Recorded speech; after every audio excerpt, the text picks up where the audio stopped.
बिस्मिल्लाहिर्रहमानिर्रहीम, अस्सलाम वालेकुम नाज़रीन। तीन रुकनी रिपोर्टर्स बेंच आज काफ़ी ब्रेक के बाद आपके सामने हाजिर है।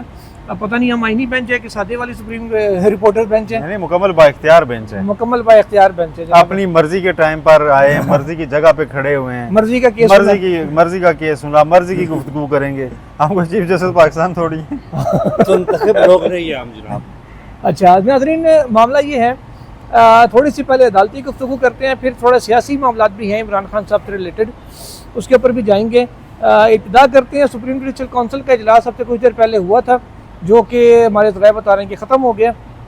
ज़राए ने यह भी बताया है कि इसमें तकरीबन 10 के करीब जो दरख्वास्तें थीं, जो शिकायत थी जजेस के ख़िलाफ़, उनका जायज़ा लिया गया है और उन तमाम 10 दरख्वास्तों को निपटा दिया गया है, या कह लेंगे खारिज कर दिया गया है। ज़राए अब तक जो हमें बता रहे हैं वो कहते हैं कि तमाम दरख्वास्तें या तो वो इन्फेक्शस हो चुकी थी, यानी कि गैर मौसर हो चुकी थी, या फिर वो दरख्वास्तें ली गई या हुई जिनको टेकअप किया गया, जिनके साथ कोई एविडेंस है सच नहीं था, और उसको निपटा दिया गया ये कहकर कि जनाब ये क्योंकि दरख्वास्तें वो उसमें कोई सबूत साथ उसके मौजूद नहीं है, लिहाजा वो दरख्वास्तें निपटाई जाती हैं।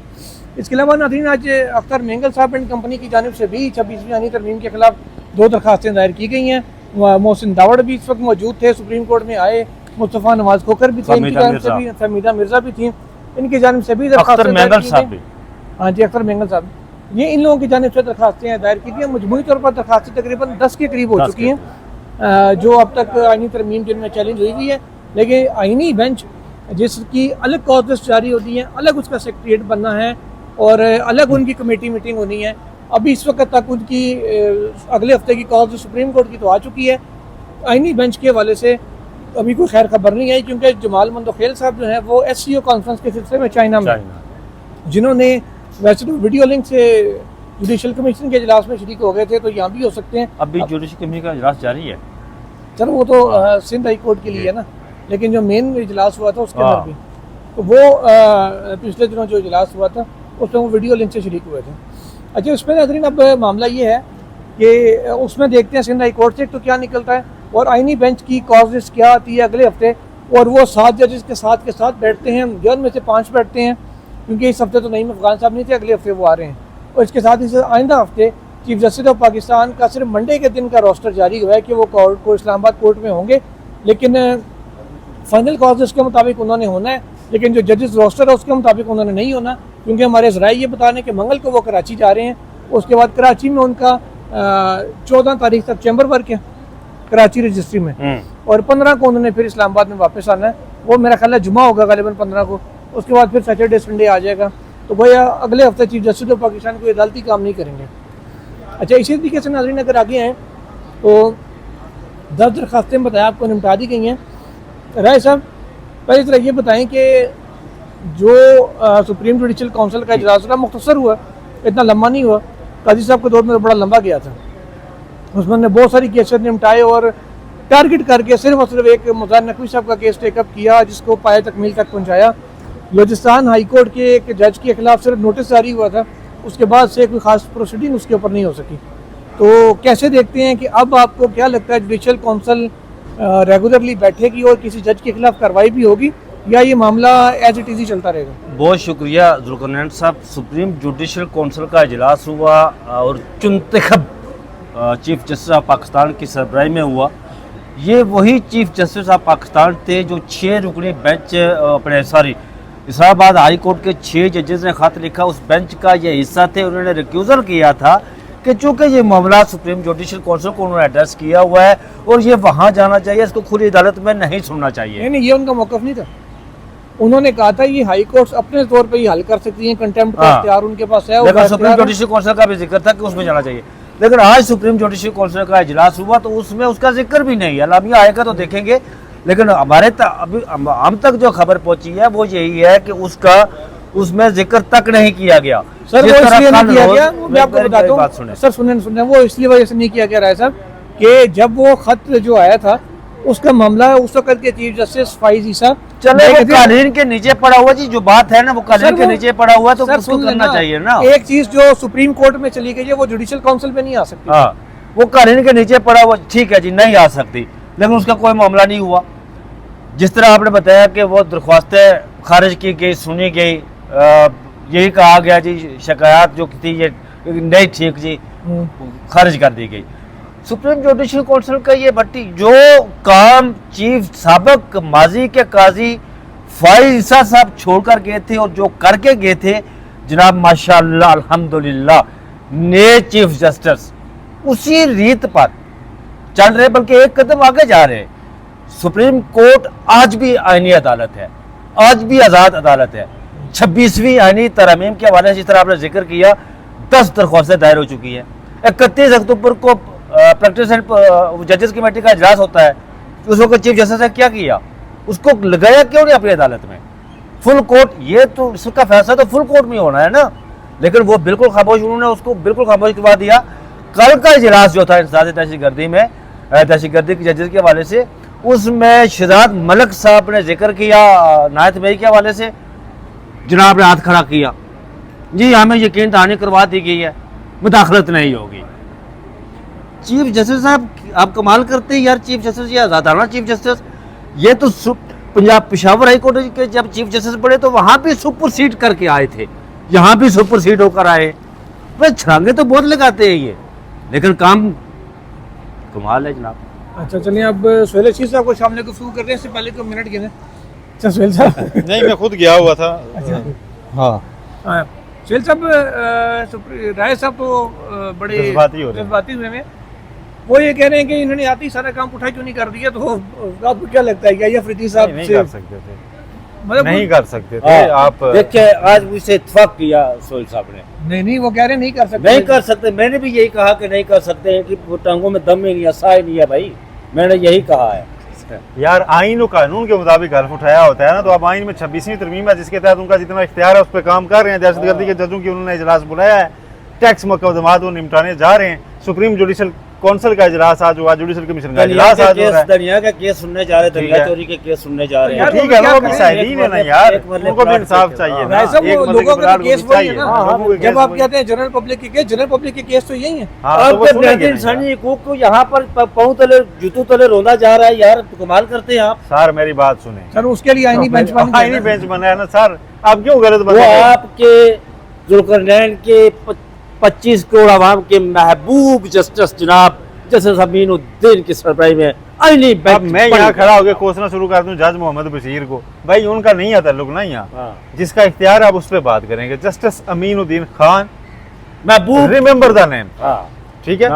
अब उनके ऊपर वो अब किसी के हीरो बनेंगे, किसी के विलन बनेंगे, ठीक है, क्योंकि इख्तियार उनके पास है, ठीक है। अमलन आप बिल्डिंग यही है, लेकिन वो इख्तियार जो है ना, जहाँ से अवाम को बड़ा कोई हंगामा एक्शन थ्रिलर नजर आना है, वो अब जस्टिस अमीनुद्दीन के पास है। तो आप उन्हीं की तरफ रहेंगे, उन्हीं को देखेंगे कि वो उस पर क्या करते हैं। सबसे पहली तो बात यह है, सबसे पहली बात तो यह है कि उनकी प्रैक्टिस एंड प्रोसीजर कमेटी का इजलास कब होता है, पहला केस कब टेकअप करते हैं, आईनी बेंच बन गया, वो कब से केसेस को सुनना शुरू करेगा, उसमें कई सवालात बाकी हैं। आज मैं सोच रहा था कि अगर आकर एक पिटिशनर, जैसे आज दरखास्तें आई हैं मुस्तफा नवाज खोकर साहब, फहमीदा मिर्जा और दीगर, वो अगर आगे कहते हैं जी कि आप तो 26वीं आईनी तरमीम के बेनिफिशियरी प्रिंसिपल ऑफ जस्टिस के तहत, in best interest of justice आपको ये केस नहीं सुनना चाहिए, तो 26वीं आईनी तरमीम ने क्या रास्ता छोड़ा है ऐसे साहिल के लिए जिसका ये ऑब्जेक्शन हो, जिसकी ये ग्रीवियंस हो? नहीं, वो जुडिशल कमीशन को भेज देंगे ना मैटर,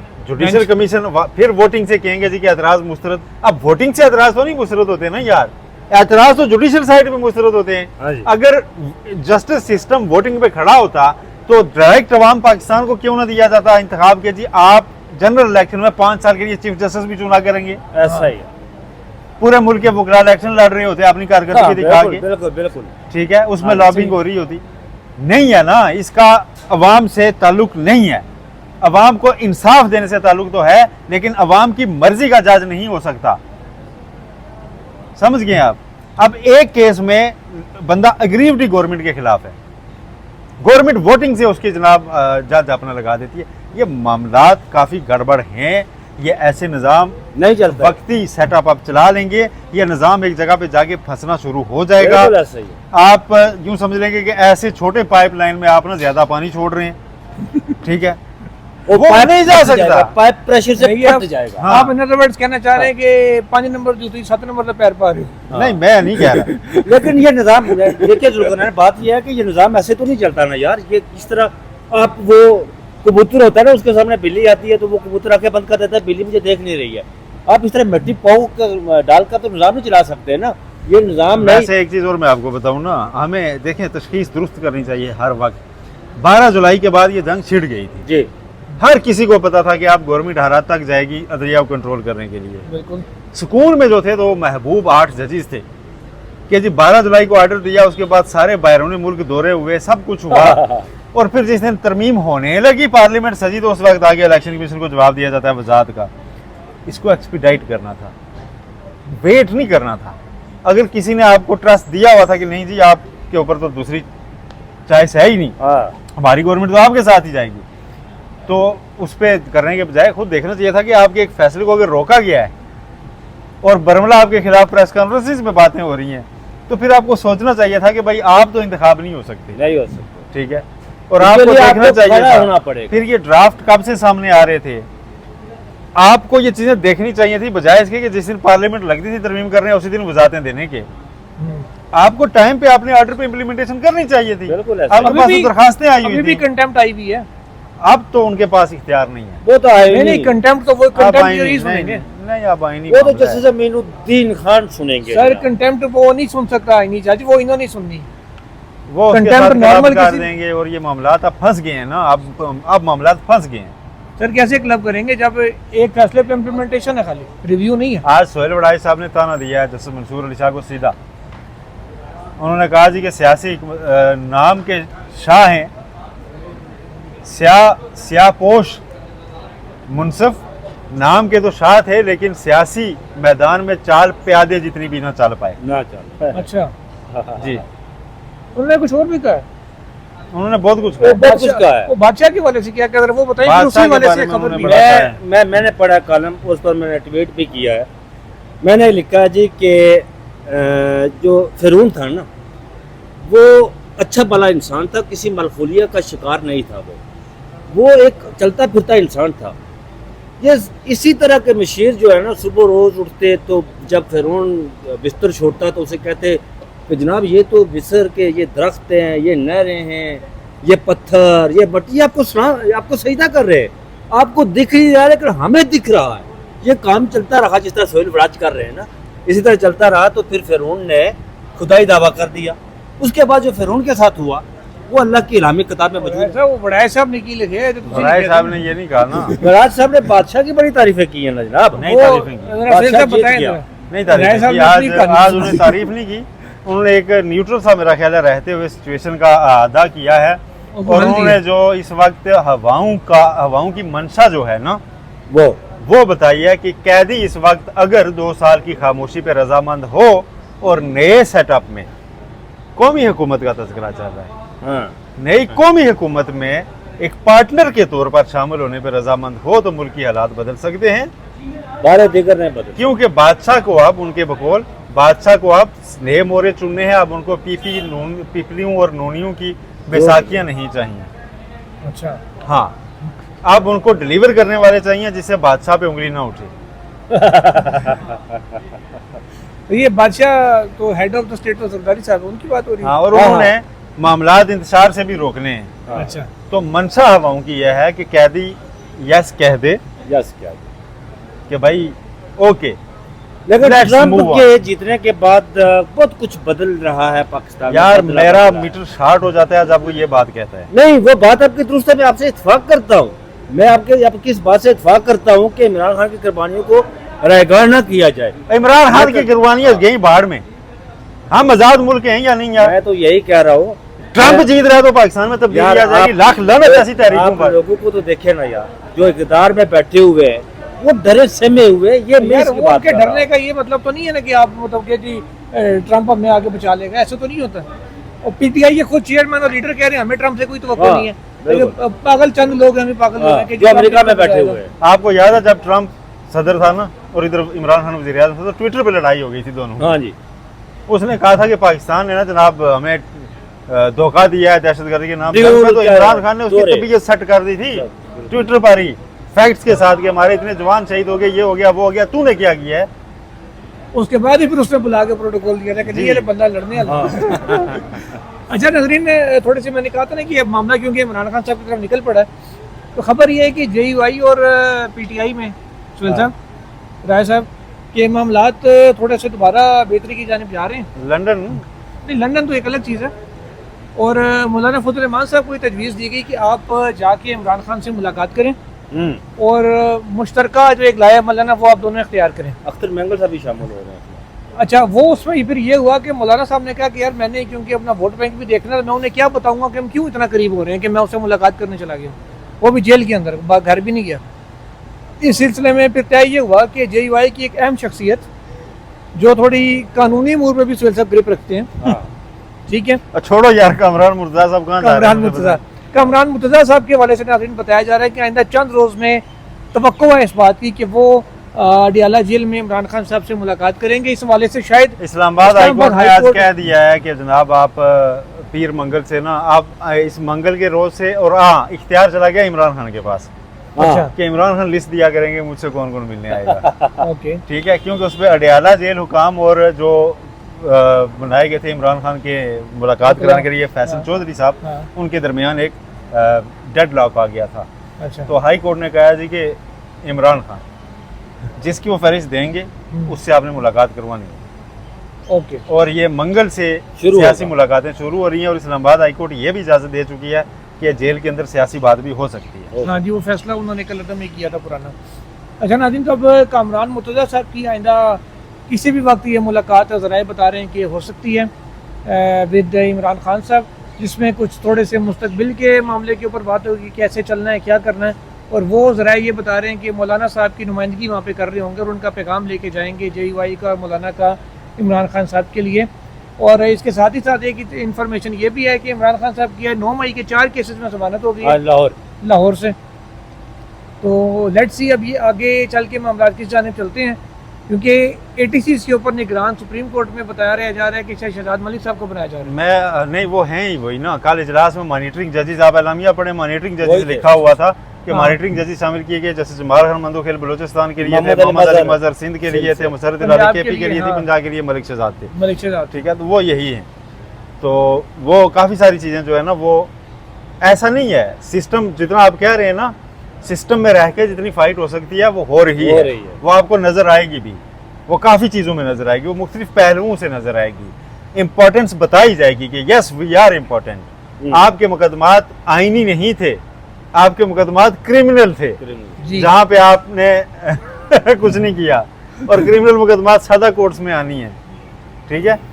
इसीलिए आप CRPC में कोई तरमीम सोच रही है? जी जी जी, लेकिन CRPC बाहर काजी साहब का बलाव जाते हुए लिखवा गए हैं कि मौसर बामाजी सजा की ममानियत। अब CRPC में तरमीम से आप इमरान खान को नहीं पकड़ सकते, सीधी सी बात है। जाहिर है जो केस ट्रायल हो चुके हैं अपीलों में, तो वो नया लॉ नहीं, आप नया लॉ नहीं आ सकता। आप वैसे फटा डालना है तो डाल लें, लेकिन बात यह है कि अगर हम सम अप करें ना, हुकूमत ने जो करना था ना कर लिया, डेड एंड।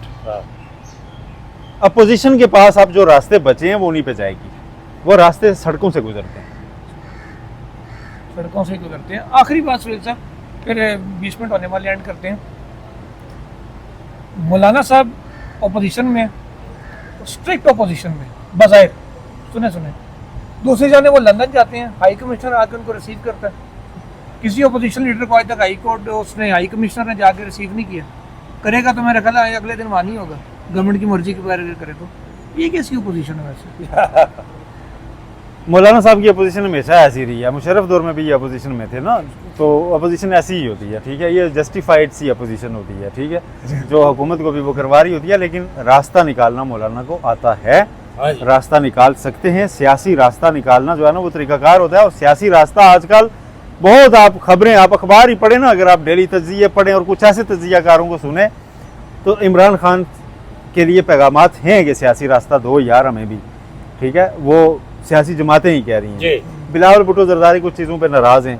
बिलावल भुट्टो जरदारी ने एक दिन बनना है वज़ीर आज़म, शायद वो चाहते होंगे यार कुछ तो बात करे PTI, कुछ लो दो तो करे। रास्तों के वाले से एक अलग व्लॉग करेंगे, मेरे पास बड़ी पक्की खबर है इस पे। अच्छा, उसको छोड़ें, आपने जो मौलाना का नाम लिया ना, उस दिन मौलाना फजल रहमान जब प्रेस टॉक कर रहे थे, प्रेस कॉन्फ्रेंस जो उन्होंने की, उसमें उनसे ना अली शेर साहब ने एक सवाल किया। अली शेर साहब ने उन्हें कहा कि आप तक इमरान खान का कोई पैगाम पहुंचाया गया था और आप उसके जवाब में ये वो और पैगाम अली शेर साहब ने सोचा था कि मौलाना उसको ना कंटिन्यू लेके चलेंगे और तस्दीक हो जाएगी। मौलाना ने कहा कि आपके सवाल को नज़रअंदाज करते हुए मैं ये ज़रूर कह दूं कि हम दोनों अपोजिशन की पार्टीज हैं और अपोजिशन अलग अलग नहीं होती, और अगर इसका फ़ायदा उठा के हम अगर अपनी तलखियाँ कम करें तो इसमें क्या बुरा है। पैगाम पे उन्होंने कहा आपके सवाल को नज़रअंदाज करते हुए, तो it mean something is there. यानी कि मुलाकात जो हम कह रहे हैं वो एडी कच्ची गल नहीं। नाज़रीन आप तक के लिए इतना ही।